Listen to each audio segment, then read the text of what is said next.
Hello everyone. सो आज हम alphabet series देखने वाले हैं जो कोडिंग डिकोडिंग एक टॉपिक है रीजनिंग का, जिसके अंडर आता है। जो कोई भी कम्पिटिटिव एग्जाम के लिए अगर आप तैयारी कर रहे होंगे तो ये टॉपिक बहुत इंपॉर्टेंट है। कोडिंग डिकोडिंग, इसमें से बहुत सारे क्वेश्चंस एग्जाम में पूछे जाते हैं। Okay, so for coding decoding उसके लिए अपोजिट अल्फ़ाबेट्स जो है वो हमें याद रखने की बहुत ज़रूरत है। सो जैसे कि आप देख सकते हैं, ए फर्स्ट नंबर पे आता है, बी सेकंड नंबर पे आता है, सी थर्ड नंबर पे आता है। ऐसे हमारे टोटल 26 अल्फ़ाबेट्स हैं। सो इसमें जो अपोजिट लेटर्स है उसमें से भी कोई तरह के क्वेश्चंस पूछे जाते हैं। तो इट इज़ बेटर अगर आप अपोजिट लेटर्स याद रख के उसके नंबर से याद रखें तो ठीक है। सो जैसे कि ए का अपोजिट है जेड, बी का अपोजिट है वाई, सी का अपोजिट है एक्स, डी का अपोजिट डब्ल्यू, ई का अपोजिट वी, एफ का opposite U and so on as you can see on the screen. So ऐसे तो हमें याद रहने वाला नहीं है। सो इसे याद रखने की एक टेक्निक है, ठीक है, जो मैं आपको इस वीडियो में बताने वाली हूँ।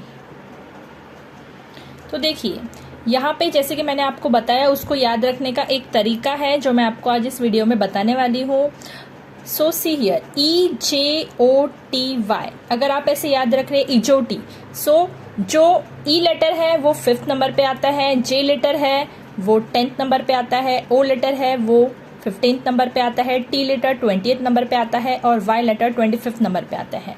आप तो या तो आप EJOTY करके 5, 10, 15, 20, 25 ऐसे याद रख सकते हैं, या फिर CFILORUX, जो C है 3 पे आता है, F 6 पे आता है, I 9 पे आता है। ये सेकेंड मेथड है, ठीक है। जैसे कि आप यहाँ पे देख सकते हैं, E अगर 5th नंबर पे आता है तो फिर 4th नंबर पे क्या आएगा D, 3rd नंबर पे क्या आएगा C। इस तरह से आप इसके आजू बाजू के 4-4 लेटर्स निकाल सकते हैं। सो यहाँ पे 5-5 नंबर का गैप है, 5-5 लेटर्स के गैप से आप EJOTY ये नंबर याद रख सकते हैं। अगर ऐसे आपको नहीं रखना है तो फिर एक दूसरा मेथड मैं आपको बताती हूँ। जैसे मैंने आपको पहले भी थोड़ी देर पहले दिखाया था, ए का अपोजिट जेड है, बी का अपोजिट वाई है, तो वो आपको कैसे याद रखना है। ओके, सो ए का अपोजिट जेड था, आप इसको आजाद नाम से याद रख सकते हैं, AZAD आजाद। बी का अपोजिट वाई था, that is BYE bye. CX, okay. DW को आप कैसे याद रखेंगे, दूध वाला।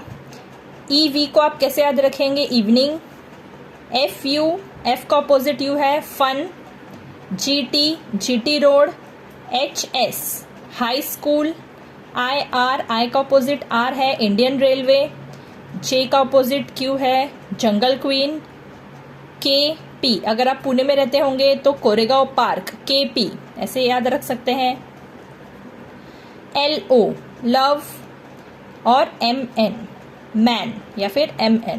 सो these are the opposite letter words. जैसे कि अगर आपको पूछा गया है कि ई का अपोजिट क्या है एक आधे क्वेश्चन में, तो हमें जल्दी से ध्यान में आना चाहिए।